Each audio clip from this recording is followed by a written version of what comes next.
தேவன் தன்னை எப்படி உண்டாக்கினாருங்கிற அந்த பிக்சர், அதாவது தேவன் தன்னுடைய சாயலின்படி, ரூபத்தின்படி, ரூபம் என்பது தேவனுடைய இமேஜ். இப்போ தேவனுடைய இமேஜ் எப்படி தெரியுமா? தேவன் தன்னை பற்றிய படத்தை சரியா தான் அவர் பார்த்துட்டு இருக்காரு. தேவன் தேவனாகவே இருக்கிறார். தேவனுடைய ஆத்மாவில், தேவனுடைய சிந்தனையில் தான் யார் என்பதில் அவர் கீழே இறங்கியே வரதில்லை. ஆனா மனுஷனுடைய சாயல் எப்படி கெட்டு போனதுன்னா, டிஸ்டார்ஷன் என்கிற வார்த்தை எழுதப்பட்டிருக்கிறது. Confused image. நல்ல ஓவியத்தின் மேல தண்ணி ஊத்துனா என்ன ஆயிடும்? அது கலைஞ்சு போயிடும், மங்கலாயிடும் இல்லையா? இன்னைக்கு மனுஷன் குழப்பத்துல இருக்கிறான். தான் யார் என்கிற எல்லாமே குழப்பம். ஆதியில பாக்குறோம் இல்லையா? இருள் இருந்தது, எல்லாமே இருக்க வேண்டிய இடத்துல இல்ல. தேவன் என்ன பண்ணுகிறார்? வெளிச்சம் உண்டா கடவுள்னு சொல்லி எல்லாத்தையும் அந்தந்த இடத்துல ஆண்டவர் செட் பண்ணினார். இன்னைக்கு மனுஷனுக்குள்ளே தேவனாகி இயேசு வெளிச்சமாய் வரும் பொழுது முதல்ல என்ன அந்த வெளிச்சத்தில் நம்ம பார்க்கிறோம்? நம்ம யாருங்கிற அந்த படமே இன்னைக்கு நம்ம இழந்து போயிட்டோம். நம்மை குறித்த படம் இன்னைக்கு சிதைக்கப்பட்டு இருக்கிறது. இந்த காலவேளை சில பிள்ளைகளுக்காக நான் சொல்ல விரும்புகிறேன். Confusion, gender confusion. அநேகருக்கு ஆனா பெண்ணா, சரீரத்தை வச்சு அவங்களால ஒரு முடிவுக்கு வர முடியல. அந்த சரீரத்தின் படம் மனுஷன் கிடையாது, அவங்க ஆத்மா தான் அவங்களை குறித்த படம். அவங்க ஆத்மாவில் அவங்க தங்களை பார்க்கிற விதம் தேவன் உண்டாக்குனபடி அவங்களால பார்க்க முடியாதபடிக்கு அவங்களுடைய இமேஜ் டிஸ்டார்டட் ஆகியிருக்கிறது, கலைந்து போயிருக்கிறது. சாபத்தினாலும் பாவத்தினாலும் சில பிள்ளைகள் தங்கள் தாயின் கர்ப்ப உருவாகும் போதே சிதைக்கப்பட்ட படத்தோடு அவர்கள் உருவானபடியினாலே மெடிக்கல் ஒன்று சொல்லுது, சபை ஒன்று சொல்லுது, ஆளாளுக்கு ஒன்று சொல்லிட்டு இருக்காங்க. ஆனா இயேசு சொல்லுகிறார், எந்த பிள்ளையின் படம், தன்னை பற்றிய படம் அவனுக்கு சிதைக்கப்பட்டு அவன் கன்ஃபியூஷனில் இருந்தாலும் இயேசு அவனுக்கான கிரயத்தை செலுத்தி இருக்கிறார். இயேசுவின் ஆத்துமா குற்ற நிவாரண பலியாக கல்வாரி சிலுவையில் ஒப்பு கொடுக்கப்பட்ட போது அவருடைய பிக்சர் சிதைக்கப்பட்டபடினாலே நீ யாராக இருந்தாலும் உன்னுடைய பிக்சரை பெற்றுக்கொள்ள முடியும். இயேசுவின் ஆத்மாவுக்கு அதை செய்திருக்கிறார். அதுதான் இந்த காலை நான் உங்களுக்கு சொல்லும் நற்செய்தி. உங்களை அப்படியே ஏற்றுக்கொள்வதும் வேதத்தின் சத்தியம் அல்ல, உங்களை நிராகரிப்பதும் வேதத்தின் சத்தியம் அல்ல. நீங்கள் யார் என்கிற சத்தியத்தை சொல்வதுதான் இயேசுவின் நோக்கமாக இருக்கிறது. ஆகவேதான் இயேசு தன்னிடத்தில் வந்த யாருமே புறம்பே தள்ளவில்லை.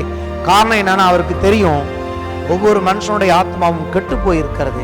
அது எப்படி கெட்டு போயிருக்குன்னா, நான் யாரு, எனக்கு தேவன் வச்ச படம் என்னங்கிறதே பிசாசு அந்த படத்தை பாவத்தின் மூலமாக சிதைத்து இருக்கிறான்.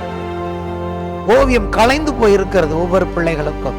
ஆனால் ரட்சிப்பில் வரும்பொழுது வேதம் சொல்லுகிறது, இப்படி இருக்கவனுக்கு கிறிஸ்துவுக்குள் இருந்தால் அவன் புது சிருஷ்டியாயிருக்கிறான், பழையவைகள் ஒளிந்து போயின, எல்லாம் புதிதாயின. தேவன் உங்களுக்கு என்று வைத்திருக்கிற அந்த புதிய படத்தை தேவன் ஒவ்வொரு பிள்ளைகளுக்கும் இயேசுவின் மூலமாய் கொடுக்கிறார். ஏனால் ஏசாயா 53 எழுதியிருக்கிறது, அவர் தன்னுடைய ஆத்துமாவை மரணத்தில் ஊற்றினார். மரணத்தில் ஊற்றின பொழுது என்ன நடந்தது தெரியுமா உங்களுக்கு? தேவன் இயேசுவை பார்க்கிறார். இயேசுங்கிற படம் தேவனால் பார்க்க முடியல. என்ன படத்தை தேவன் பார்த்தா தெரியுமா? இயேசுக்கு பதிலாக பாவம் அறியாத அவரை தேவன் நமக்காக பாவமாக்கினார். என்ன தெரியுமா? பாவத்துக்கு ஒரு படம் இருக்கா உலகத்துல? பாவ கிரியையில் இருக்கிறது. நான் சொல்லுவேன், பாவத்துக்கு ஒரு படம் இருக்கா? தேவனுக்கு தெரியும் பாவத்தை எப்படி அதை படமா பார்க்கணும்னு. இயேசுவின் படம் இல்லை அங்கே. நாம் விரும்பத்தக்க ரூபம் அவருக்கு இல்லாது இருந்தது. அங்கே இயேசுவை தேவன் பார்க்கவில்லை. இயேசுவை பார்த்தா பாவம் என்கிற படம் தெரிந்தது. இயேசுவுக்கு உண்டான ஆக்கினை தீர்ப்பு, பாவத்திற்கு உண்டான ஆக்கினை தீர்ப்பு. பாவம் அங்கே ஆக்கினைக்குள்ளாக தீர்க்கப்பட்டது. அப்ப தேவன் பார்க்கும்போது அங்கே இயேசுவை தண்டித்ததாக பார்க்கவில்லை, பாவத்தை தண்டித்ததாக பார்த்தார். சகோதரனே, சகோதரியே, பல்வேறு சூழ்நிலை அடிபட்டிருக்கிற பிள்ளைகளே, நான் உங்களுக்கு சொல்லுகிறேன், உங்கள் ஆத்துமாவை குறித்து அறிந்து கொள்ளுங்கள். நீங்க கன்ஃபியூஷன்ல இருக்கீங்க, உங்களுக்கு பிரச்சனை அப்படின்னா என்ன அர்த்தம் கேட்டீங்கன்னா, நீங்க இருக்க வேண்டிய விதத்துல இல்லாம இன்னைக்கு கஷ்டப்படுறீங்கன்னா அதுக்கு காரணம் உங்களுடைய சரீரம் உங்களுக்கு குழப்பத்தை ஏற்படுத்தவில்லை. உங்கள் ஆத்துமா, உங்கள் படம் சிதைந்து போனபடினாலே நீங்கள் குழப்பத்தில் இருக்கிறீர்கள். இயேசுவிடத்தில் வந்து விசுவாசிக்கும் போது இந்த குழப்பமான படத்தை எடுத்து உங்களை குறித்த சரியான படத்தை தேவன் கொடுக்க இந்த காலவிலே இயேசு உங்களை அழைக்கிறார்.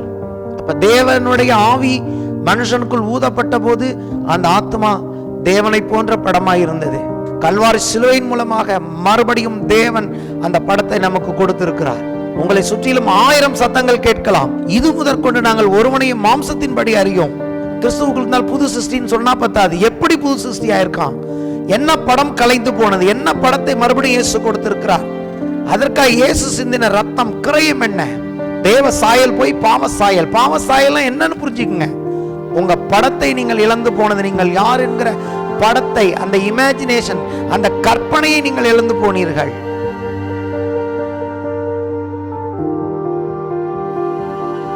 Shalom, shalom.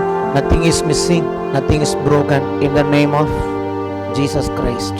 கர்த்தருடைய பரிசுத்த நாமத்திற்கு ஸ்தோத்திரம் உண்டாவதாக. வாசிப்போம். யோவான் சுவிசேஷம் 6ஆம் அதிகாரம் 27 முதல் 29 வசனங்கள்.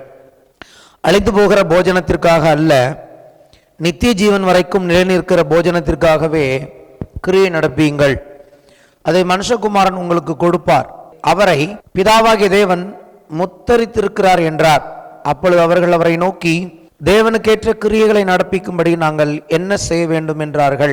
இயேசு அவர்களுக்கு பிரதியுத்தரமாக, அவர் அனுப்பினவரை நீங்கள் விசுவாசிப்பதே தேவனுக்கேற்ற கிரியையாயிருக்கிறது என்றார். ஆமென். விசுவாசத்தை குறித்து நாம் தியானித்து வருகிறோம். இயேசு இந்த இடத்துல சொல்லுகிறார், தேவன் இந்த காலவேளையிலே ஒன்றை நம்மிடத்தில் எதிர்பார்ப்பார் என்று சொன்னால் அது அவர் குமாரன் மேல் நாம் வைக்கும் விசுவாசம்தான். இது மேலோட்டமாக பார்க்கிற விஷயம் இல்லை. இந்த முறை நான் சொல்லுகிற காரியம் இன்னும் நான் ஆழமாக அதை உணர்கிறேன். ஏதாவது செய்யணும், தேவனுக்கேற்ற ஒரு கிரியை நான் செய்யணும் அப்படின்னா எதுவுமே இல்லை. ஒன்று தான் ஆண்டவர் எதிர்பார்க்கிறார், அவர் மேல் நாம் வைக்கும் விசுவாசம். அது காரியங்கள் நல்லா போனாலும் சரி, காரியங்கள் நமக்கு பிரியமில்லாமல் போனாலும் சரி, எல்லா சூழ்நிலைகளிலும் அவருடைய சீசர்கள் படகுல போகும்போது அந்த சூழ்நிலை சரியில்லை. பெரிய புயல் ஒன்று அடிக்குது, அவங்க மூழ்கி எல்லாருமே மரித்து போய்விடுமோ என்று அவர்கள் பயந்து தங்களுடைய எல்லா நம்பிக்கையும் விட்டு கடைசி இதோ முடிய போகுது அப்படிங்கிற கண்டிஷனில் அவங்க என்ன பண்ணுறாங்க, இயேசுவை எழுப்புகிறார்கள். அப்போ இயேசு சொல்கிறார், ஏன் உங்களுக்கு விசுவாசம் இல்லாமல் போயிட்டு ஏன் நீங்கள் பயந்தீர்கள் அப்படின்னு கேட்குறார் இல்லையா. அப்போது விசுவாசம் என்பது ரொம்ப ஒரு முக்கியமான விஷயமாக இருக்கிறது. அது என்ன, எந்த விதத்தில் வேதத்தில் அதை இந்த இடத்துல நான் பார்க்கிறேன், இயேசுவின் மேல் வைக்கும் விசுவாசம். அவர் நமக்கு என்னென்ன செய்திருக்கிறார் என்பதின் மேல் வைத்த விசுவாசம். அவர் உங்களையும் பற்றி என்னென்ன சொல்லியிருக்கிறார் என்கிறதின் மேல் வைக்கிற விசுவாசம். அவர் இன்றைக்கு உங்களுக்காக எனக்காக என்ன செய்து கொண்டிருக்கிறார் என்பதின் மேல் வைத்திருக்கிற விசுவாசம். அவர் மீண்டும் நமக்காக உங்களையும் என்னையும் மீட்டுக்கொள்ள வரப்போகிறார் என்கிற அந்த காரியத்தின் மேல் வைத்திருக்கிற விசுவாசம். விசுவாசத்தினால் நீதிமான் பிழைப்பான் என்று வேதத்தில் எழுதியிருக்கிறது. ஆனால் இந்த எந்த ரகமான விசுவாசம் தேவன் எதிர்பார்க்கிறார்? புதிய ஏற்பாட்டு சபையின் விசுவாசம் என்ன? இயேசுவின் மேல் வைக்கிற விசுவாசம். இந்த விசுவாசம் நமக்கு விடுதலை கொடுத்திருக்கிறது. இந்த விசுவாசம் நமக்கு சுயாதீனத்தை கொடுத்திருக்கிறது. அந்த விடுதலை என்ன, அந்த சுயாதீனம் என்ன? மதத்தின் கிரியைகள், இதையெல்லாம் செய்யணும், நிறைய காரியங்களை இதை செய்யணும், கர்த்தரை பிரியப்படுத்த, தேவனை பிரியப்படுத்த நீங்கள் நான் நிறைய காரியங்களை செய்ய வேண்டிய கட்டாயத்தில் இருந்தோம். எந்த மார்க்கத்திலிருந்து வந்தாலும் சரி, நம்ம எந்த விதமான பின்னணியில் வந்தாலும் நமக்கு நிறைய ஒரு சுமைகள் இருந்தது. இதையெல்லாம் செய்யணும், இப்படியெல்லாம் நடந்துக்கணும், இப்படி பண்ணணும், அப்படி செய்யணும்னு நிறைய சுமைகள் இருந்தது. முதல்ல மதம் ஒரு சுமையாக இருந்தது. இயேசு அந்த மதமாகிய அந்த சுமையிலிருந்து முதலாவது மக்களுக்கு விடுதலை கொடுத்திருக்கிறார். இயேசுகிட்ட வரும்பொழுது இன்னைக்கு பலியை எடுத்துகிட்டு வர வேண்டிய அவசியம் இல்லை. இயேசுகிட்ட வரும்பொழுது ஒரு ஆடோ மாடோ புறா குஞ்சோ எடுத்துகிட்டு வர வேண்டிய இன்னைக்கு அவசியம் இல்லை. இயேசுகிட்ட வரும்போது ஒன்று மட்டும்தான் கேட்குறாரு, அவரை நாம் விசுவாசிக்கிறோமா? அவர்கிட்ட வந்தால் போதும், எல்லாத்தையும் அவர் செஞ்சு முடிச்சிட்டாரு, அவர்கிட்ட நாம் போகலாம். அந்த ஒரு விசுவாசத்தை தான் இயேசு எதிர்பார்க்கிறார்.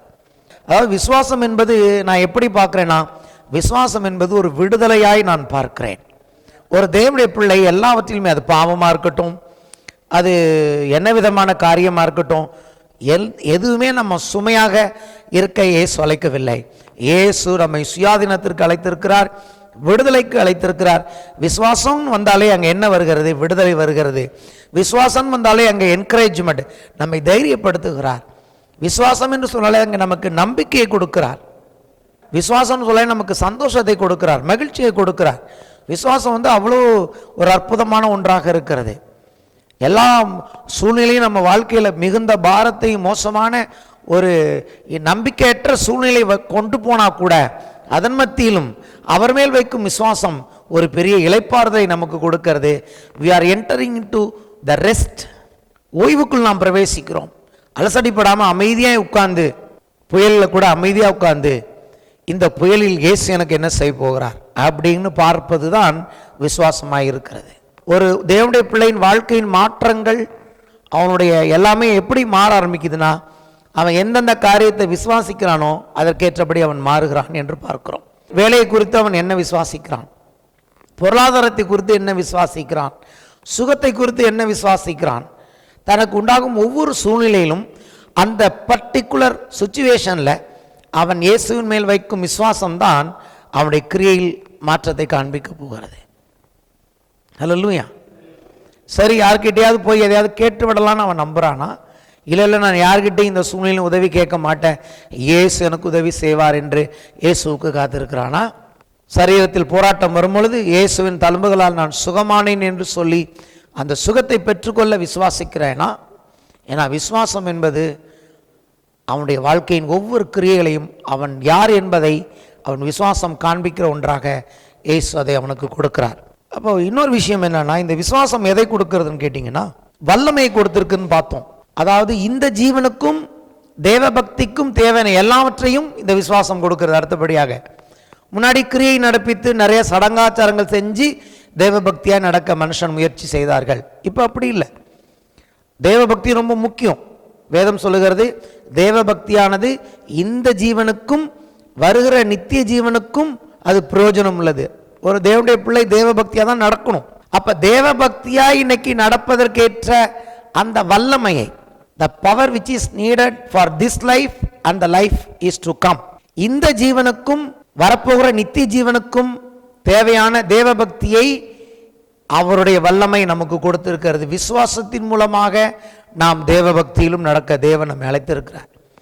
அப்போ சடங்காச்சாரத்தினால் உண்டாகிற தேவ பக்தி இல்லை, இயேசுவின் மேல் வைக்கிற விசுவாசத்தினால் தேவன் நமக்கு தேவ பக்தினா என்னங்கிறதையும் அந்த அவர் கொடுக்கிறவராக இருக்கிறார். எதுக்கு சுற்றி சுற்றி வரேன்னா, நீங்கள் எதாக இருந்தாலும் சரி, கர்த்தருக்கு நல்லா உண்மையாக நடக்கணும், பரிசுத்தமாக நடக்கணும், தேவபக்தியாக நடக்கணும், கர்த்தருக்கு நான் நல்லா கொடுக்கணும், கர்த்தரிடத்தில் நல்லா ஜெபம் பண்ணணும், கர்த்தருக்கு நான் நல்ல ஒரு வாழ்க்கை, அவருக்கு பிரியமான வாழ்க்கை வாழணும். இப்படி நீங்கள் எதை எடுத்துக்கிட்டாலும் அதுக்கு ஆதாரம் என்ன? இயேசுவின் மேல் வைக்கும் விசுவாசம்தான் நம்மை அந்த இடத்திற்கு கொண்டு போய் நிறுத்துகிறது.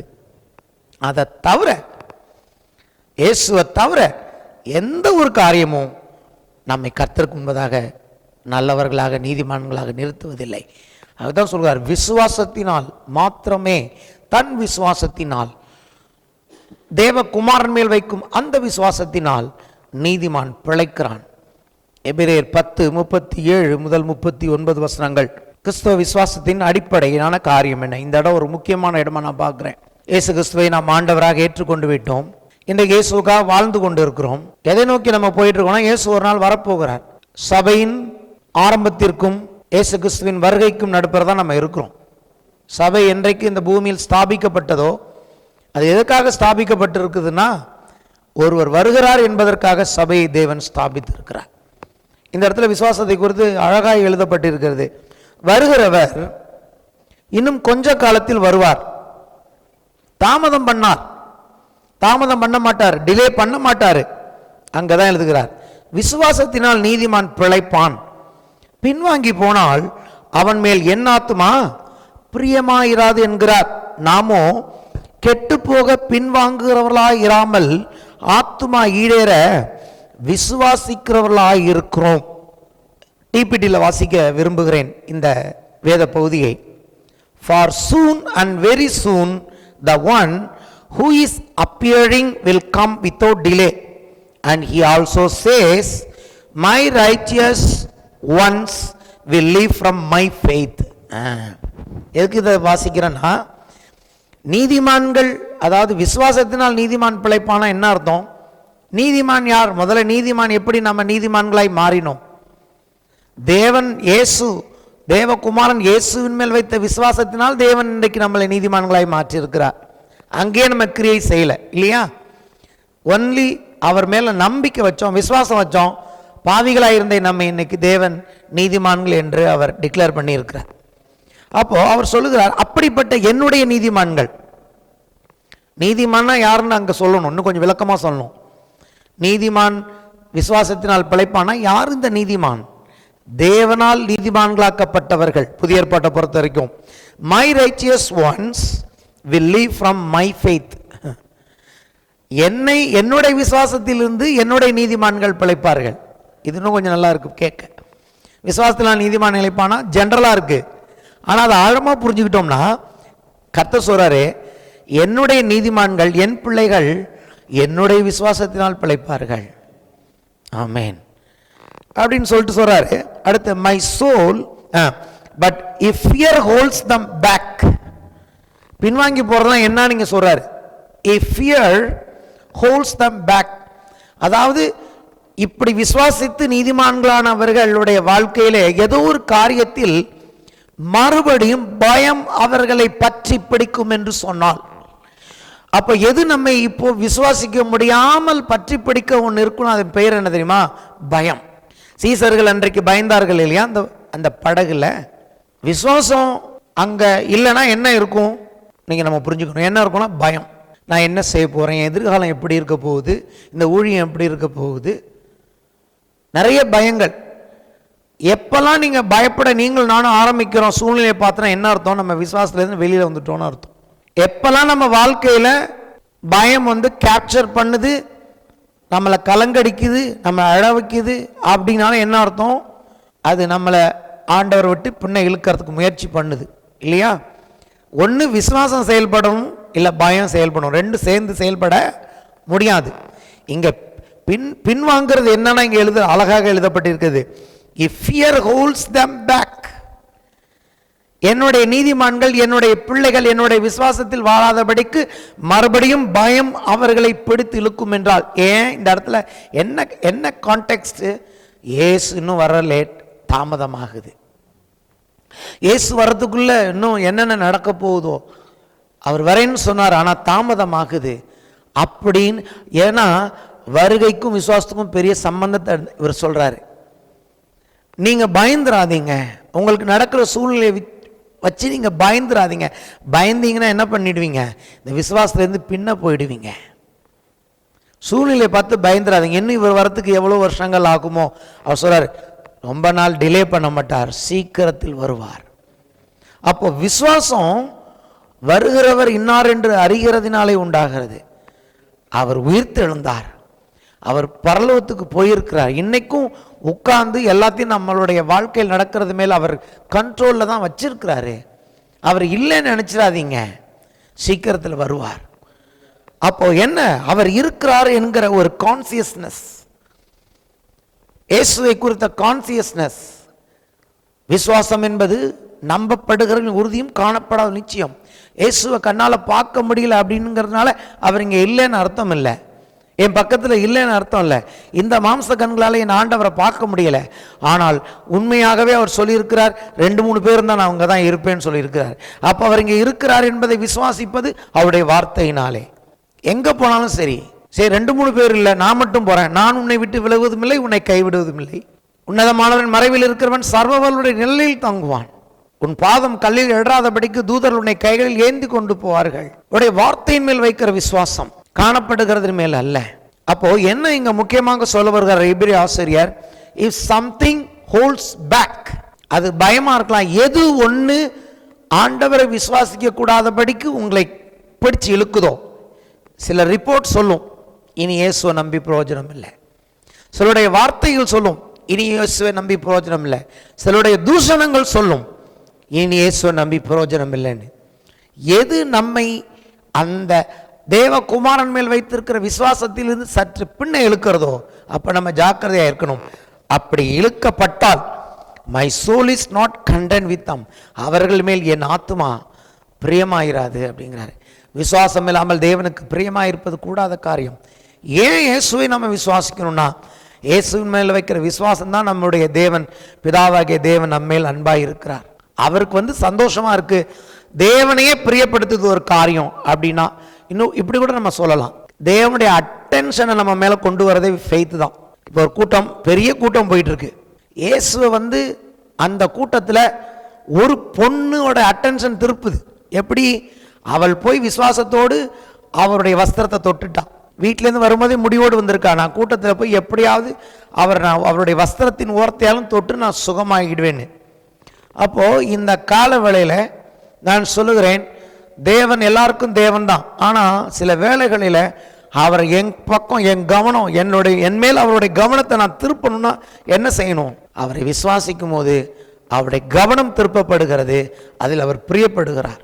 ஆனால் அதே சமயத்தில் நான் பயந்து கர்த்தருடைய அவர் மேல் வைக்கிற விசுவாசத்திலிருந்து பின்வாங்குதனால என்னன்னு கேட்டிங்கன்னா, பயப்படுவது, நம்பிக்கை இழந்து போகுது, காரியங்களை பார்த்து ஒரு முடிவுக்கு வந்துடுறது, இனிமேல் தேவன் என் வாழ்க்கையில் ஒன்றும் செய்ய போகிறது கிடையாது, நான் நிறைய வருஷம் பார்த்துட்டேன், இனிமேல் ஒன்றும் மாற்றங்கள் வரப்போவதில்லை அப்படின்னு பயந்து அவர்கள் என்ன பண்ணுவார்கள், ஆண்டவரை விட்டு பின்வாங்கி போகிறவர்களாக இருக்கிறார்கள். நீங்களும் நானும் கெட்டுப்போக பின்வாங்குகிறவர்களாக இராமல் ஆத்துமா ஈடேற விசுவாசிக்கிறவர்களாக இருக்கிறோம். அதாவது என்ன ஆத்துமா ஈடேறதுன்னு கேட்டிங்கன்னா, விசுவாசத்தின் மூலமாக நாம் அவர் நமக்கு வைத்திருக்கிற ஜீவனை பெற்று வாழ அழைக்கப்பட்டு இருக்கிறோம். விசுவாசிக்கிறவர்களுக்கு அவர் ஜீவன் கொடுக்கிறார், புது ரகமான ஒரு ஜீவனை கொடுக்கிறார். விசுவாசத்தினால் நாம் ஜீவனை பெற்றுக்கொள்கிறோம். பயத்தினாலும் அவிசுவாசத்தினாலும் கெட்டு போகிறவர்கள் அல்ல, நித்திய ஜீவனையும் இந்த வாழ்க்கையில் இயேசுவின் மூலமாக ஜீவனை பெற்றுக்கொள்ள இயேசு நம்ம அழைத்திருக்கிறார். அப்போ இப்படி சொல்றேன், நான் இயேசு வரும் வரைக்கும், இயேசு மறுபடியும் வரும் வரைக்கும் உங்களையும் என்னையும் பிரிசர்வ் பண்ணுகிறது, அதாவது கெட்டு போகாமல் நம்ம பாதுகாத்து கொள்வதற்கு இந்த விசுவாசம் உதவி செய்கிறது. ஒரு பொருள் கெட்டு போகாமல் இருக்கிறதுக்கு என்ன பண்ணுகிறோம், ரெஃப்ரிஜிரேட்டரில் வைக்கிறோம், கோல்டு ஸ்டோரேஜில் வைக்கிறோம். அந்த டெம்பரேச்சர் என்ன பண்ணுகிறது, அந்த பொருளை கெட்டு போகாமல் பாதுகாத்து கொள்கிறது. அப்படி உங்கள் ஆத்மாவையும் என் ஆத்மாவையும் இயேசு வர்றதுக்கு எவ்வளோ தாமதமானாலும் சரி, அது உங்கள் வாழ்க்கையில் என்ன சூழ்நிலைகள் சுற்றிலும் நடந்தாலும் சரி, அந்த டெம்பரேச்சர் கண்ட்ரோல், அந்த கூலிங்கில் இருக்கிற பொருள் கெட்டு போகாது போல விசுவாசத்துக்குள் நம்முடைய ஆத்மா இருக்கும் என்று சொன்னால் நாம் கெட்டு போக மாட்டோம், ஜீவனை பெற்றுக்கொள்வோம். ஸோ இது வந்து this faith preserves our souls until Jesus return. இயேசு வரும் வரைக்கும் உங்கள் என் ஆத்மாவை கெட்டு போகாமல் பாதுகாக்கிற ஒரு ப்ரிசர்விங் ஏஜென்ட் போல் இந்த விசுவாசம் நமக்கு செயல்படுகிறது. இதுக்கெல்லாம் என்ன பெரிய காரியம், என்ன செய்ய போகிறோம், ஒன்றும் செய்ய போகிறதில்ல. அமைதியாக இயேசுவை நம்ப போகிறோம், இயேசுவை விசுவாசிக்க போகிறோம், அவர் கண்ட்ரோலில் தான் இருக்கிறோம் அப்படிங்கிறத நம்ப போகிறோம். விசுவாசத்தை குறித்து பேசி கொண்டிருக்கிற நான் இந்த நாளிலே ஆத்மாவை குறித்து பேச விரும்புகிறேன். ஏன்னா இந்த ஆத்மா தான் விசுவாசிக்க போகிறது, இந்த ஆத்மா தான் பயப்பட போகிறது, இந்த ஆத்மா தான் எல்லாவற்றிலுமே நமக்கு ரொம்ப முக்கியமாக இருக்கிறது. ஆத்மா என்பது என்ன, இந்த ஆத்மா எப்படி விசுவாசிக்க வேண்டும், இந்த ஆத்மாவில் என்னென்ன பிரச்சனைகள் இருக்கிறது, அதை பற்றி இந்த காலவில் பேச விரும்புகிறேன். ஆத்மா என்பது என்னன்னு கேட்டிங்கன்னா, ஆதியாகமத்தில் நம்ம பார்க்குறோம், தேவன் என்ன செய்கிறார், மண்ணினாலே மனுஷனை உருவாக்கி அவனுடைய நாசியில் தன் சுவாசத்தை ஊதினார், மனுஷன் ஜீவ ஆத்மாவானான் அப்படின்னு எழுதியிருக்கு. ஒரு ஆத்மா தான் நீங்கள் நான் யாருன்னு நம்மளை டிசைட் பண்ணுறது நம்முடைய ஆத்மா.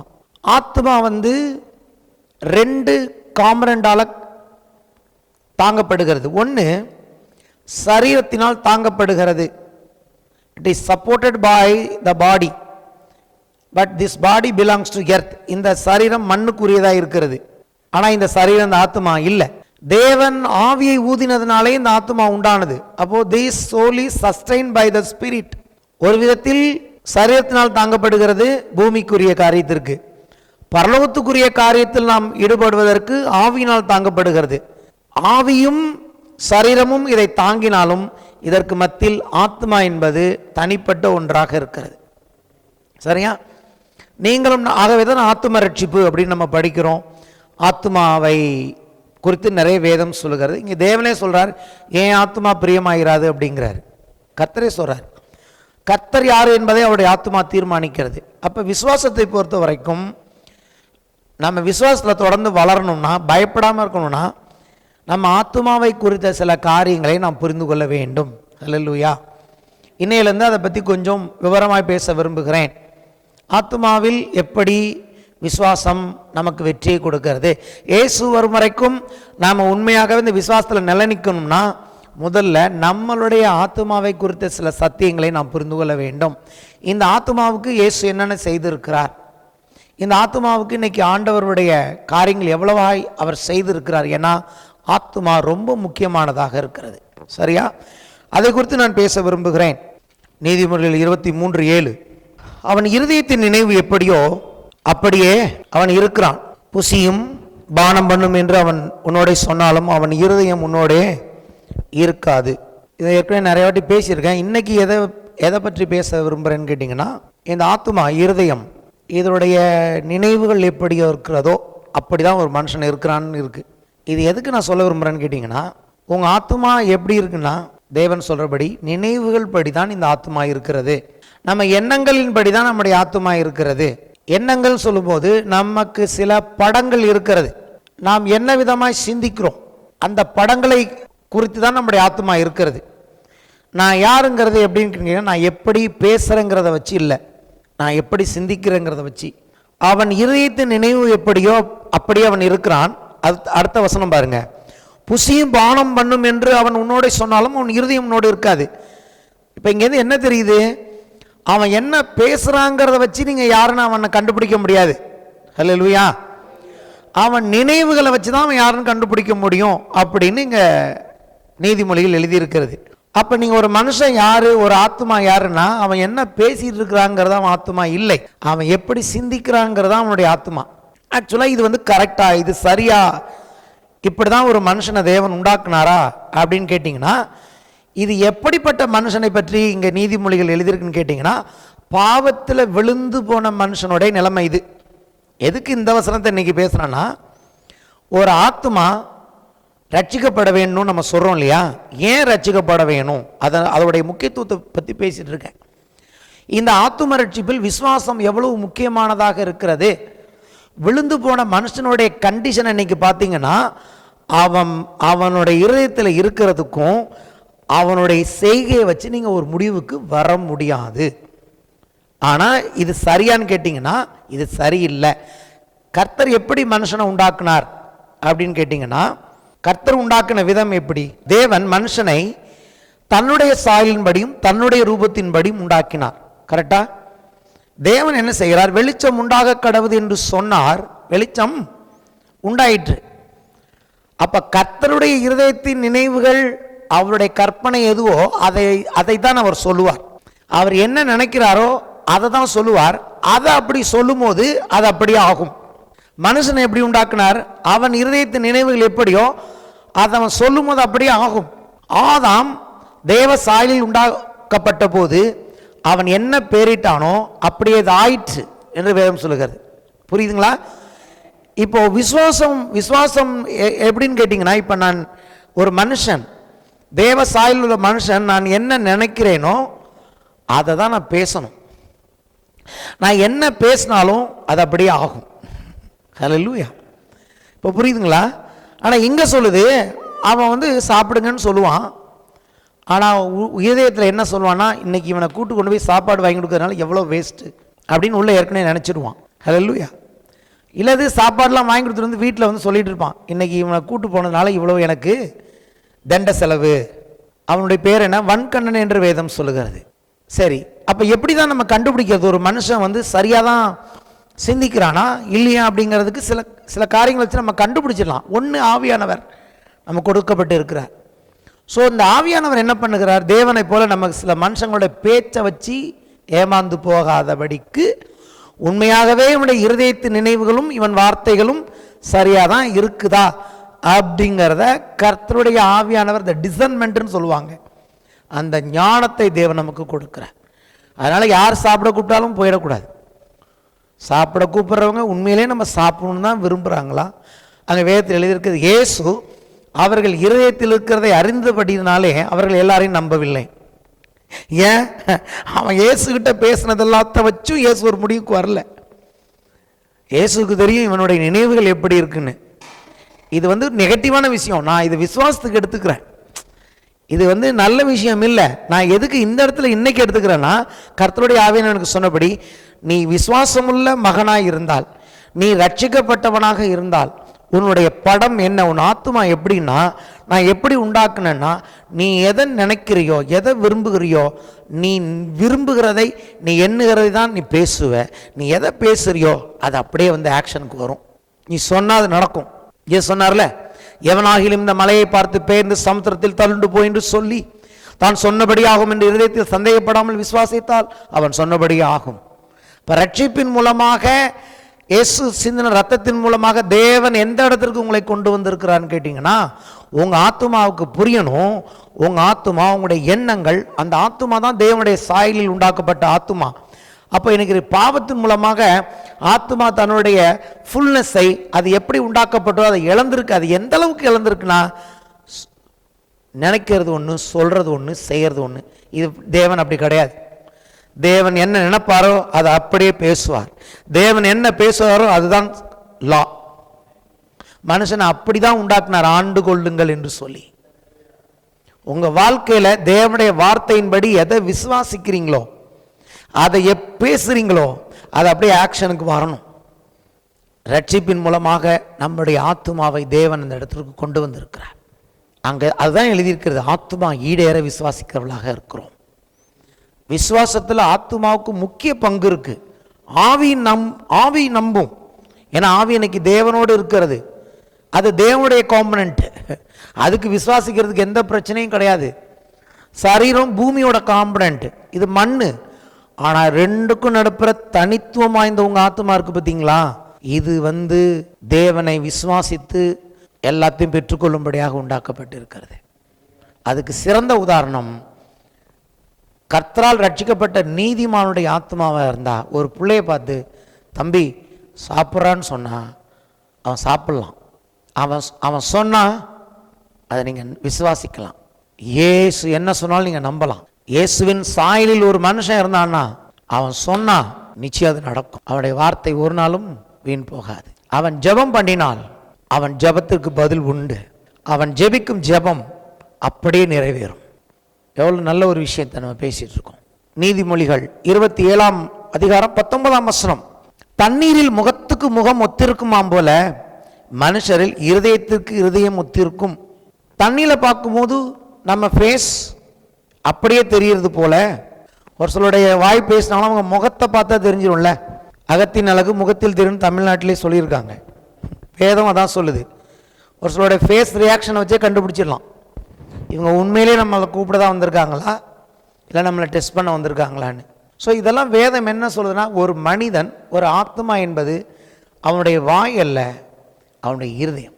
இந்த விழுந்து போன இருதயம் இன்னைக்கு எப்படி இருக்குன்னா, அது தான் யாருங்கிறதே அந்த ஆத்மா இன்னைக்கு என்ன பண்ணிட்டு, தேவன் தன்னை எப்படி உண்டாக்கினாருங்கிற அந்த பிக்சர், அதாவது தேவன் தன்னுடைய சாயலின்படி, ரூபத்தின்படி, ரூபம் என்பது இன் இஸ் ஓன் இமேஜ், தேவனுடைய இமேஜ். இப்போ தேவனுடைய இமேஜ் எப்படி தெரியுமா, தேவன் தன்னை பற்றிய படத்தை சரியாக தான் அவர் பார்த்துட்டு இருக்காரு. தேவன் தான் யார் என்பதை ஒரு நாளும் அவர் அதிலேருந்து கீழே வரதே கிடையாது. தேவன் தேவனாகவே இருக்கிறார். தேவனுடைய ஆத்மாவில், தேவனுடைய சிந்தனையில் தான் யார் என்பதில் அவர் கீழே இறங்கியே வரதில்லை. ஆனால் மனுஷனுடைய சாயல் எப்படி கெட்டு போனதுன்னா, அவன் தான் எப்படிப்பட்ட ஆத்மா, தேவ சாயல், அந்த பிக்சர் என்ன, சரியான படம் என்னன்னு கேட்டிங்கன்னா, அவன் சொன்னால் அவனுக்கு ஆகும், அவன் சொன்னால் அதை ஆளுகை செய்ய முடியும். ஆனால் இப்போ எப்படி அந்த படம் கெட்டு போயிருக்குன்னா, அது ஒரு இப்படி சொல்லலாம், ஆங்கில வார்த்தை நாங்கள் ஒரு வார்த்தை சொல்லிட்டு இருந்தேன் உபவாஸ் ஜபத்தில், டிஸ்டார்ஷன், கன்ஃபியூஷனான, கன்ஃபியூஸ்ட் இமேஜ், டிஸ்டோர்டட் இமேஜ். நல்ல ஓவியத்தின் மேல தண்ணி ஊத்துனா என்ன ஆயிடும், அது கலைஞ்சு போயிடும், மங்கலாயிடும் இல்லையா. பாவத்தின் மூலமாக மனுஷனுடைய ஆத்மா என்ன ஆனதுன்னு கேட்டீங்கன்னா, இன்னைக்கு மனுஷன் குழப்பத்தில் இருக்கிறான். தான் யார் என்கிற அந்த அறிவை மனுஷன் இழந்துட்டான். எல்லாமே குழப்பம். ஆதியில பார்க்குறோம் இல்லையா, ஆதியில் என்ன இருந்தது, இருள் இருந்தது, எல்லாமே இருக்க வேண்டிய இடத்துல இல்லை. தேவன் என்ன பண்ணுகிறார், வெளிச்சம் உண்டா கடவுள்னு சொல்லி எல்லாத்தையும் அந்தந்த இடத்துல ஆண்டவர் செட் பண்ணினார். இன்னைக்கு மனுஷனுக்குள்ளே தேவனாகி இயேசு வெளிச்சமாய் வரும் பொழுது முதல்ல என்ன அந்த வெளிச்சத்தில் நம்ம பார்க்குறோம், நம்ம யாருங்கிற அந்த படமே இன்னைக்கு நம்ம இழந்து போயிட்டோம். நம்மை குறித்த படம் இன்னைக்கு சிதைக்கப்பட்டு இருக்கிறது. இந்த காலவேளை சில பிள்ளைகளுக்காக நான் சொல்ல விரும்புகிறேன், கன்ஃபியூஷன், ஜெண்டர் கன்ஃபியூஷன்.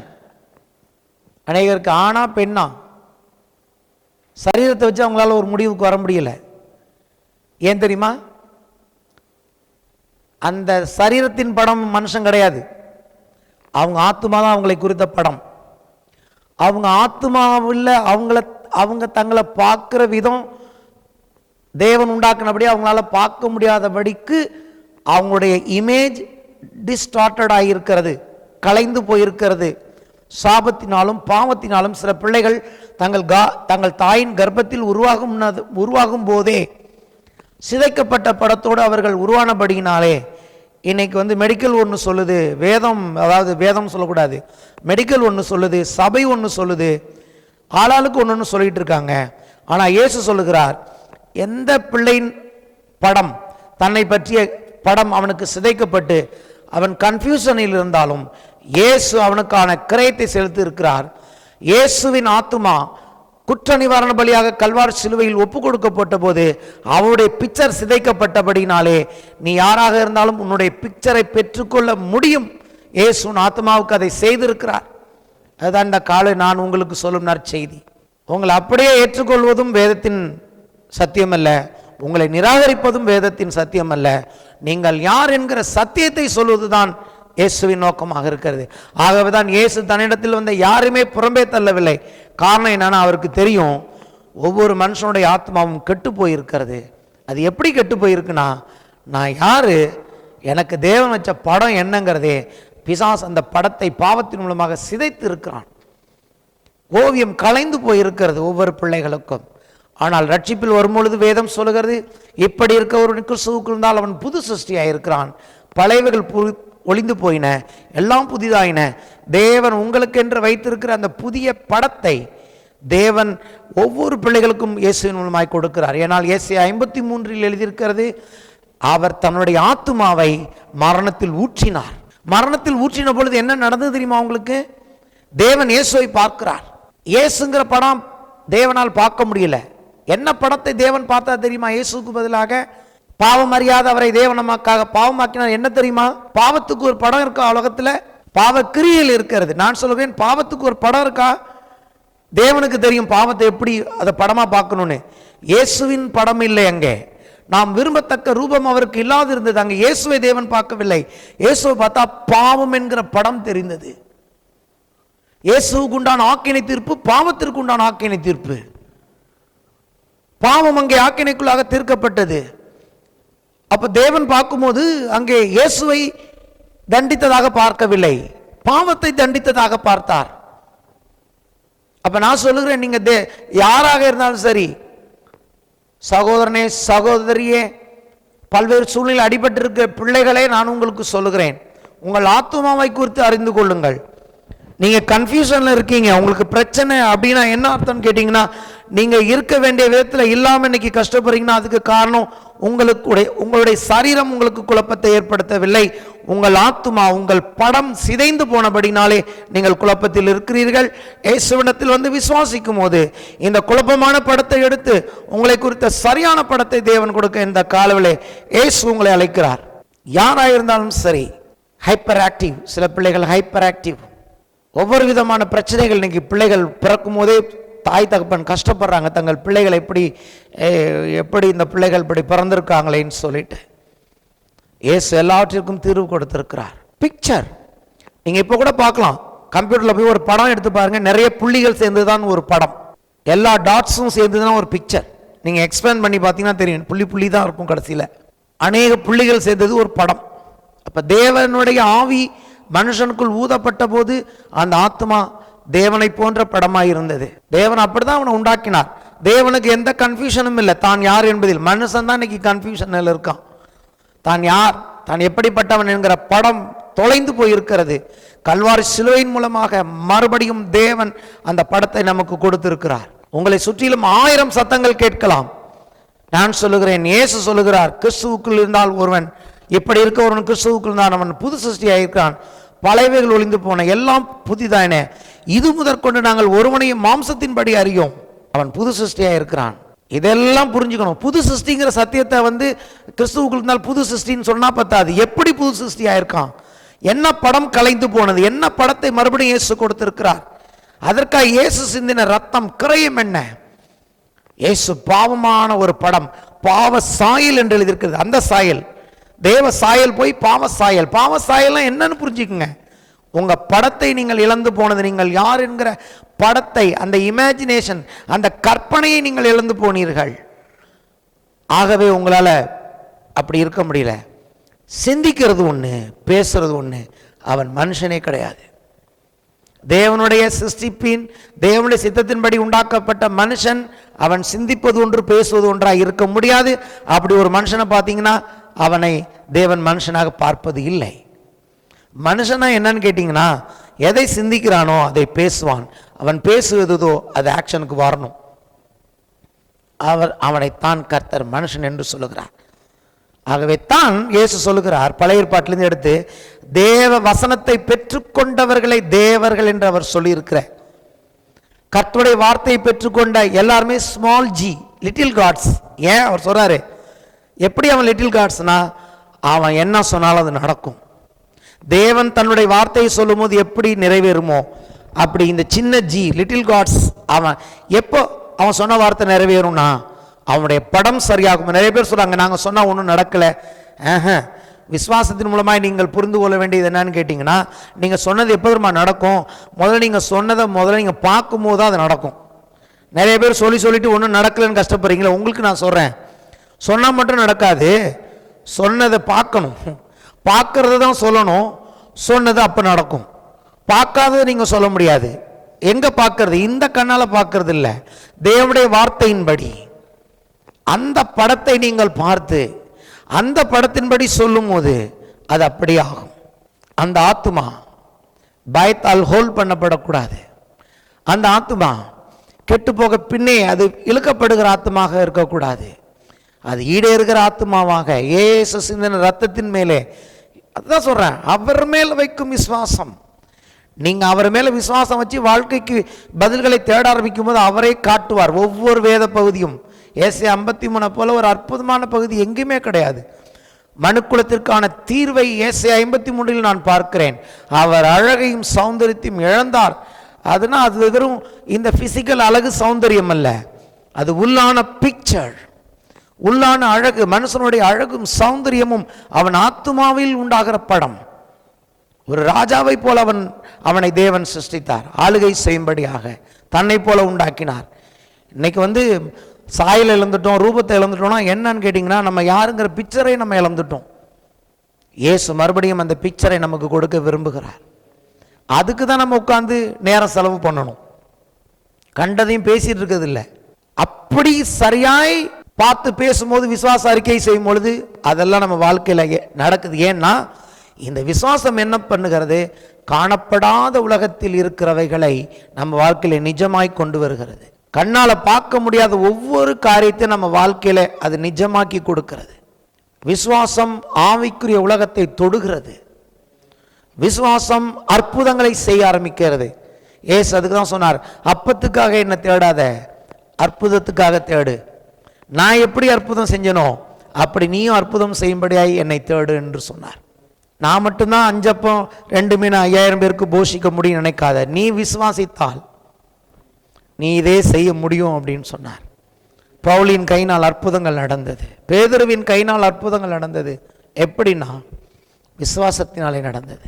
இன்னைக்கு நம்ம வாழ்க்கையை ஏதாவது நம்ம செய்யணும், கிறிஸ்தவத்தில் நிறைய கிரியை நடப்பிக்கும்னா எப்படி விசுவாசிக்கலாங்கிறதான் கிரியை.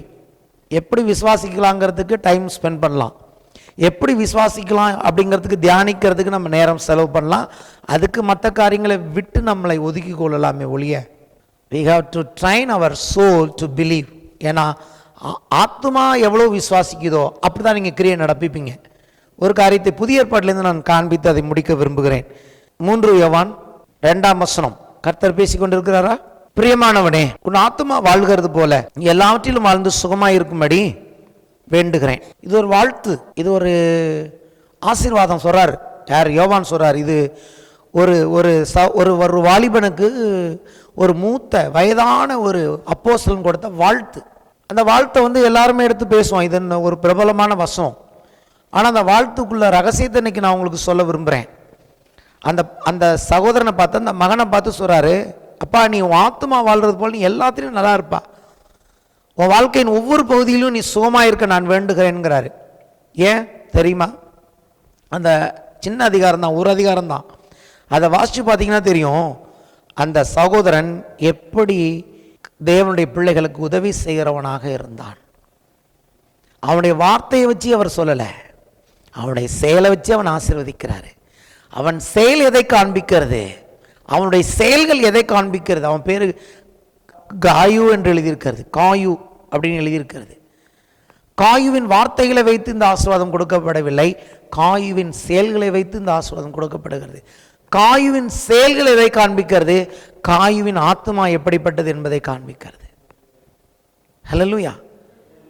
அந்த மகன், அந்த வாலிபனுடைய காரியங்கள், செயல்கள், அவன் தேவனுக்கென்றும் தேவ சபைக்கென்றும் செய்த காரியங்கள் யோவானுக்கு காண்பிக்கிறது அவன் ஆத்துமா எப்படிப்பட்ட ஆத்துமா, அவன் எதை எப்படி தேவனை குறித்து எண்ணுகிறான், அவன் தன்னை குறித்து எப்படி எண்ணுகிறான் என்பதை அவன் வார்த்தைகள் அல்ல, அவன் செயல்கள் காண்பிக்கிறது.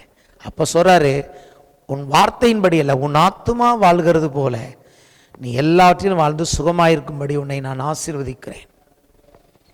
ஏன்னா கீழே படித்து பார்த்தீங்கனாலே தெரியும் அவன் எப்படி. அவன் சொல்றாரு, எல்லாவற்றையும் உண்மையாய் செய்கிறாய், நீ எல்லாத்தையும் பரிசுத்தவான்களுக்கு நீ செய்கிறதெல்லாம் உண்மையாக செய்கிற, நல்லா செய்கிற. ஸோ வார்த்தைகள் மூலமாய் நீங்கள் ஆத்மாவை அறிந்து கொள்ள முடியாது. சாப்பிடுங்கன்னு சொன்னதுனால சாப்பிட தான் சொல்கிறாங்க, நம்ப முடியாது. அதுதான் அந்த இடத்துல எழுதியிருக்குது. போஜனம் பண்ணும் என்று சொன்னாலும், குடியும் போஜனம் பண்ணும் என்று சொன்னாலும் அவன் இருதயம் உன்னோடு இருக்காது. தேவனுடைய பிள்ளைகள் என்று சொன்னால் அவன்கிட்ட நீங்கள் என்ன நம்பலான்னா, இன்றைக்கி கிறிஸ்தவத்தில் இதை நம்ம பார்க்கவே முடியல. அவன் சொல்கிறது ஒன்றா இருக்குது, அவன் நடந்துக்கிறது ஒன்றா இருக்குது. ஏன் தெரியுமா? இதெல்லாம் உங்களுக்கு புரியலை, நமக்கு கடுப்பாகுது. என்னடா கிறிஸ்தவனாக இருந்துக்கிற, நீ சொல்கிறதுக்கும் நீ செய்கிறதுக்கும் சம்மந்தமே இல்லையே, உன்னை நம்ப முடியலையே. இன்னைக்கு காலையில் நீ சொன்னீங்கன்னா இன்னைக்கு சாயங்காலம் அங்கே போய் நம்பி போக முடியலையே. தேவன் எப்படி சொன்னால் அதை நம்பலாமோ அப்படி தேவனுடைய பிள்ளை ஒரு காரியத்தை சொன்னானா நம்ம அவனை நம்பலாம். எப்போ நம்பலான்னா அவன் ஆத்துமா சரியாக இருக்கும்போது. தேவனை பிரதிபலிக்கணும். அந்த சாயல் என்னன்னு கேட்டிங்கன்னா, அவன் என்ன சிந்திக்கிறானோ, அவன் எதை காண்றானோ அதை சொல்லுவான், அது நிறைவேறும். தீர்க்கதரிசிகளாம் என்னத்தை பார்த்தாங்க? தீர்க்க தரிசனம் எப்படி உரைச்சாங்க? கர்த்தருடைய ஆவியானவர் அவர்களுக்கு எதை காண்பித்தாரோ அதை தீர்க்க தரிசனமாய் உரைத்தார்கள். அது நிறைவேறினது. தேவனுடைய பட்சத்தில் அவர்கள் பேசினார்கள். அப்போ மனுஷனுடைய ஆத்மா இன்னைக்கு ரட்சிப்பை பெற வேண்டும், பெற்றிருக்கிறது. ரட்சிப்பை பெற்றிருக்கிறதுக்கு என்பதற்கு அடையாளம் என்னன்னா, மறுரூபமாகிறது என்னன்னு கேட்டிங்கன்னா, எந்த இடத்துக்கு வரணும்? தான் யார் என்கிற படம், தேவனுடைய சாயல், குமாரனுடைய சாயல் என்னன்னு கேட்டிங்கன்னா, கலைந்து போன ஓவியம் அல்ல, மீண்டும் ஆளுகை செய்கிற அதிகாரம் உள்ள. சொன்னவைகள் சொன்னால் நான்லாம் அது ரொம்ப அந்த விஷயத்தில் நம்புவேன். நான் சொன்னால் அது நடக்கும். ஆகவேதான் சொல்லுவதில் நாம் ஜாக்கிரதையாக இருக்க வேண்டியதாக இருக்கிறது. எதை தேவன் காண்பிக்கிறாரோ அதை சொல்லுகிறோம், சொன்னால் அவைகள் நிறைவேறும். அதன் பேர் தான் விசுவாசம். ஆகவே இந்த காலவெளியில் என்ன செய்வோம்? நம்முடைய வாழ்க்கையின் விசுவாசத்தை அவர் மேல் வைப்போம். கொஞ்ச காலத்தில் வருவாரா? வருவார். தாமதம் பண்ண மாட்டார்.